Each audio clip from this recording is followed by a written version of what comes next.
Hi, this is Dr. Stephanie Wautier, and I'm the host of Conversations with a Chiropractor. This is not a health how-to, but rather a conversation with some amazing people I've had the pleasure of being with on my journey of life. Think of it more like Tuesdays with Maury, a fireside chat, or chicken soup for the soul. Grab a cup of coffee, sit back, and enjoy this conversation with a chiropractor.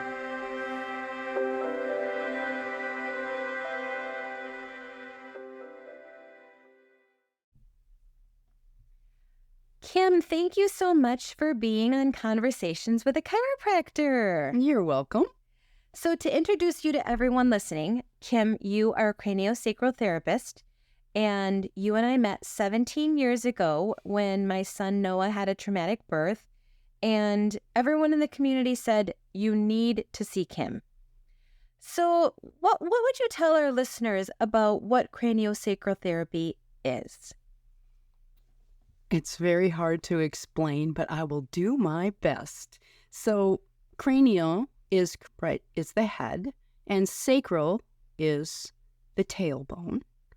So craniosacral works with all of the fluids from the head, inside the head, and all the way down to the sacrum. So there's a tube in the body that is called the dural tube, which is along the spine, and that pumps cerebral spinal fluid through the body and bathes the brain. So craniosacral therapy helps to move and shift that cerebral spinal fluid through a series of techniques in the cranium, in the head, to help that cerebral spinal fluid flow more freely and free up that dural tube of that spine so that your body can self-correct more easily. And that's just a very brief description. It goes way back to the 1800s when osteopaths had cranial osteopathy. And their belief was that the bones of the skull shift and move, and that everything shifts and moves in the body. And so they developed cranial osteopathy to help with the whole head and cranium, which would shake down through the whole body, the spine, and all through the connective tissue. So that was a pretty significant medical model back then, but they had to spend half hour or 45 minutes with people. And then when medicine changed and medical doctors, the MDs came, people didn't spend as much time. And so cranial osteopathy kind of went in the wayside. Then Dr. John Upledger, in the early 70s, took a class, and he was helping a surgeon do a spinal surgery. He felt this pulse in that dural tube of the spine as he was holding that, and he remembered hearing in his class about the cerebral spinal fluid. So he researched and became fascinated and developed and coined the name craniosacral therapy. And he actually studied at Michigan State University. He did many studies, many tests, and was amazed at how when that cerebral spinal fluid and the pulse of the cranial system is full and strong, that the body self-corrects. And he had patient after patient that he helped. And he was a rebel. He didn't want to do all the studies. He just wanted to do the work. And of course, some people rejected his work. And so he said, I'm going to teach as many healthcare professionals as I can this work because it's working. And so he worked with babies and elders. He taught teachers. He taught dentists and physical therapists and massage therapists and nurses and doctors and osteopaths, anybody that had a healthcare professional degree or certification. He said, we just have to get this out into the world. So that's how it all started. And it is very gentle touch. You go way, way, way underneath the defense mechanism of the body. The touch is 5 to 10 grams of pressure. So it's like a nickel on your skin. And The way that makes sense is if you think about when there's a boat in the water and you push that boat with your finger, what happens to that boat? So there's this fluid world that we live in, that we are 75% water. And so when you do just a little bit of movement, everything can shift. And so that's the image sometimes I tell my clients. Or the other great image is if you have a leaf that's on the water and you want to move that leaf and you want to slide that leaf, you can't push down too hard. You have to go very soft. And so that works with the membrane systems of the body, and it works with the connective tissue, which is called the fascia. And so the membrane system is sometimes gets torqued inside the head. And so when we encourage those bones to go back into alignment, then what happens is that membrane system shifts, and then the cerebrospinal fluid can flow more easily. I absolutely love the way that you described that. Sometimes it's hard to describe the work that we do. You know, if I'm going to say chiropractic is moving bones, but there's so much more depth and there's so much more complexity to that healing process.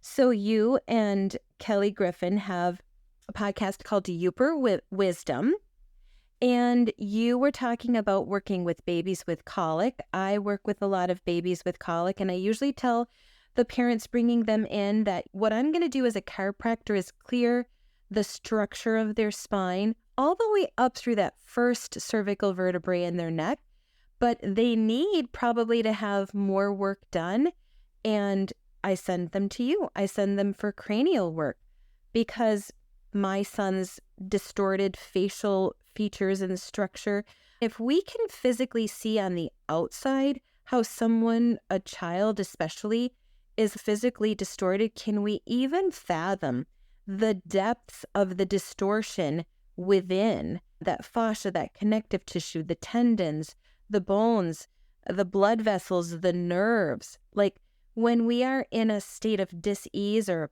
less than optimal functioning, it's affecting everything. You talked a little bit about the vagus nerve and the cranial nerves. Do you want to touch on that a little bit? And one of the things that you mentioned is the babies. And this is why Dr. Stephanie and I like to work on babies so much, because if you can help them correct any little issues that are going on, it can affect them for the rest of their lives. And we've had experiences like this where maybe a baby is stuck in a position in the womb and their muscles are twisted a little bit and they come out, and you think of a baby as just being, oh, they're okay, but maybe they have a little torsion in their muscles, which goes up into the neck, which goes up into the head. And so if we can unwind that and work with that on a musculoskeletal level, then that baby releases that, boom, just like that, and they have relief, and then everything can develop so much more quickly. And we work with motor skill issues, and the colic is fascinating. I remember the first time I worked on a baby with colic, and mom was distraught, as all moms are with colic, and baby was distraught. I said, I just took this class. Can I work on your baby for 10 minutes? And she said, sure. She was just desperate. So I did. I worked on her little girl for maybe about 10 minutes. I think she was about 3 months old, maybe 2 months old. And she never had colic again. That doesn't happen every time, but what happens, and this will make total sense to the listeners, if I can explain it right, and that is that, so you have your nerves going down your spine, and we all know about those nerves. We also have 12 pair of cranial nerves that are so important, they're buried inside the head, inside the lower part of the brain, right? They're protected. And those nerves have to do with eye movement and mouth movement and tongue movement and hearing and facial expression and digestion and heart rate, right? So those nerves are vital.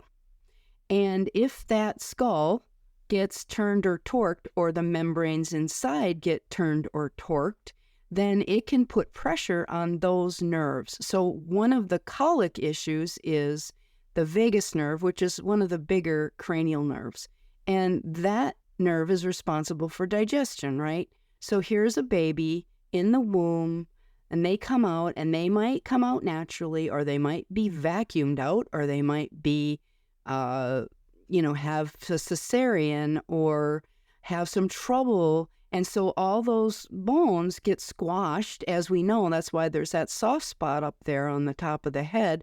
All those cranial bones are all loose when we're born. It takes a year and a half for them to start to firm up a little bit. But anyway, so here's this baby, and maybe their vagus nerve has been compromised from the pull of pulling them out of the birth canal, or some kind of situation where those nerves have been compromised, and then there's the digestive issue right there. Mm-hmm. And so to free that up, which is just a very minor technique, helps to free up cranial nerve, the vagus nerve, and then they don't have the digestive issues anymore.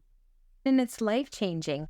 When you've got a baby who's colicky and crying, and mom just wants that baby to feel peaceful and for everybody to rest, it is so powerful. And what's interesting about chiropractic, so many people think, oh my gosh, baby, their bones aren't even ossified, and you're going to take their neck and twist it and jam it and crack it and crunch it. I always encourage parents not to worry, because I do light work in the chiropractic world. And if we imagine that lightness and that nuance touch of your hands as a craniosacral therapist, it is such light, powerful, beautiful work. I remember you working on me, then I became your patient after Noah, and I wouldn't have even said that I had any issues, but what I physically felt, or what I visualized was happening, if you punched the side of an aluminum can and it was indented, and then like light air pushed it out and popped it back out, I literally felt like that was what the entire side of my face did. Now, I'm not going to be eloquent and say exactly what happened in that, but I have felt, even as a patient, how powerful cranial work is. And we've talked about any conditions, like chiropractic isn't the end-all be-all, just eating organic food isn't the end-all be-all. We need a team of health care / body work providers to successfully bring people up to their fullest functioning potential.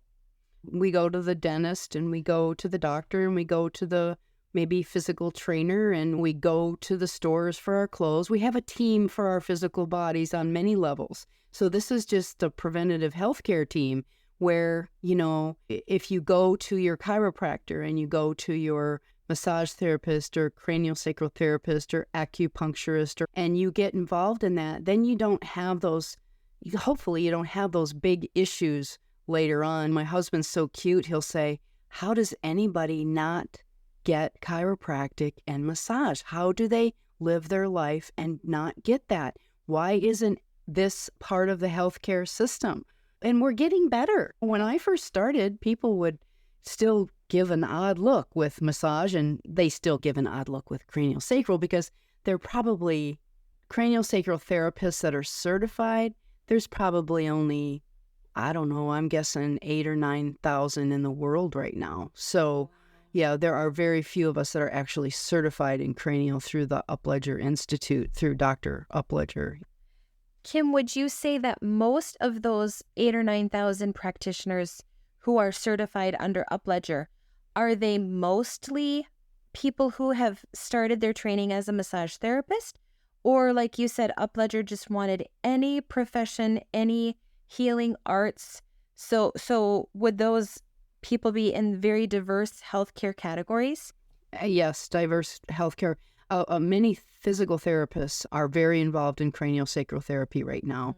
But yes, in some of the seminars that I've attended, there are dentists, counselors, midwives, nurses, MDs, chiropractors, just such a big variety of people that take craniosacral therapy. Not very many people that practice do like pure craniosacral therapy. They may combine it with other modalities or techniques that they have. For me, I have always just wanted to do a pure 1 hour craniosacral therapy session, because I feel like that is, for me, the results that I've seen are the most powerful that way, instead of combining it with other things. Yeah.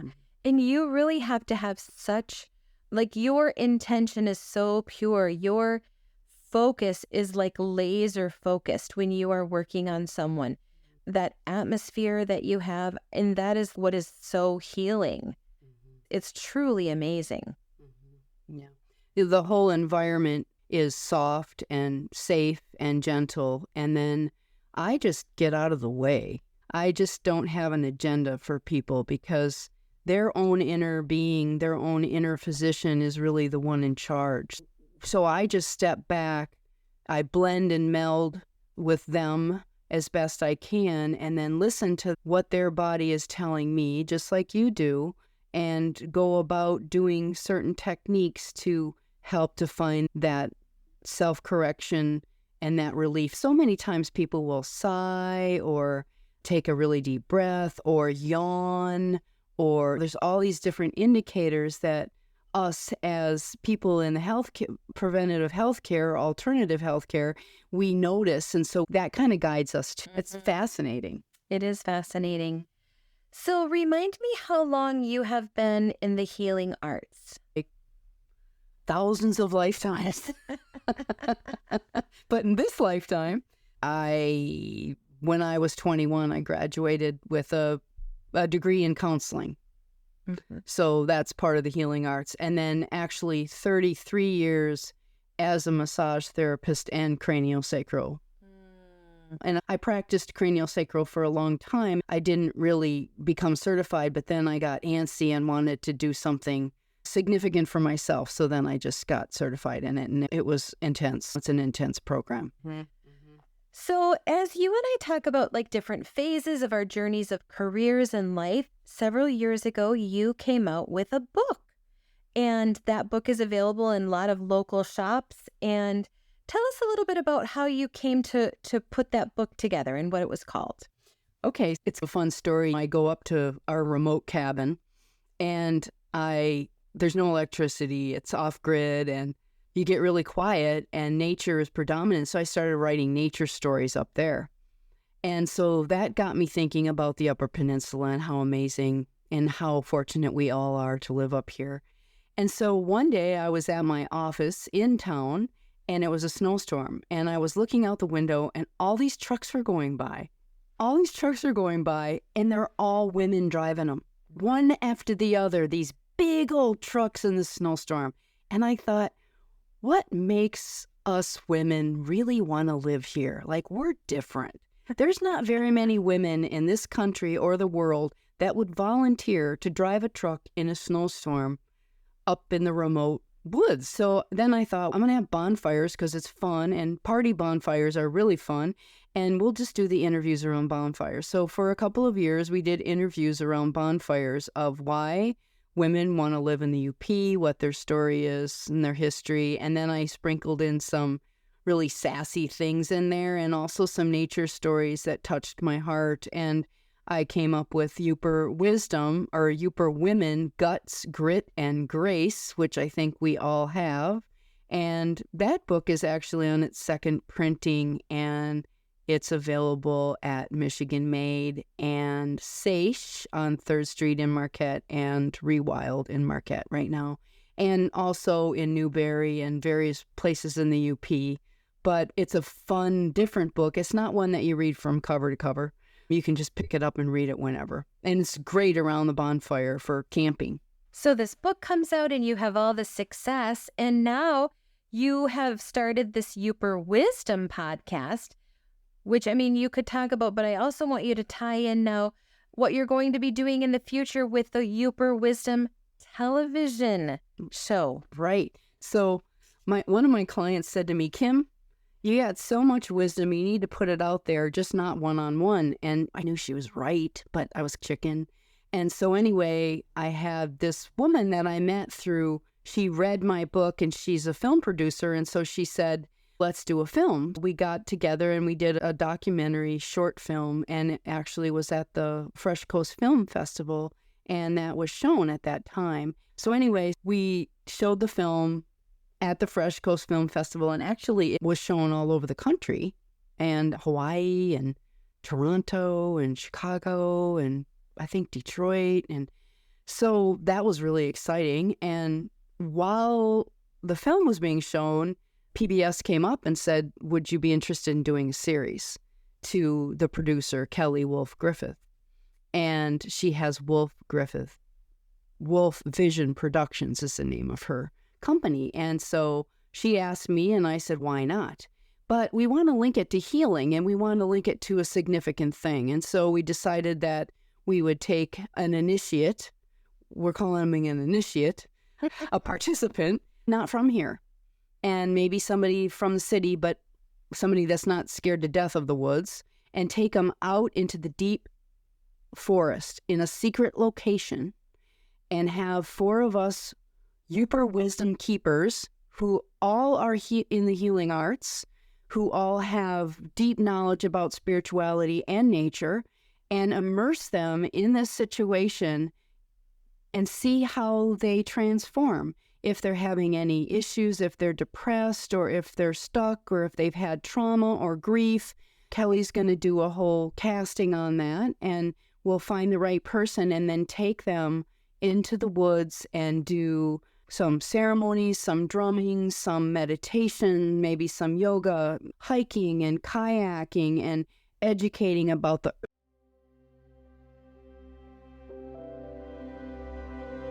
Thank you for listening to part 1 of this conversation with Kim. Kim will be back on Conversations with a Chiropractor soon. Subscribe to the show so that you never miss an update.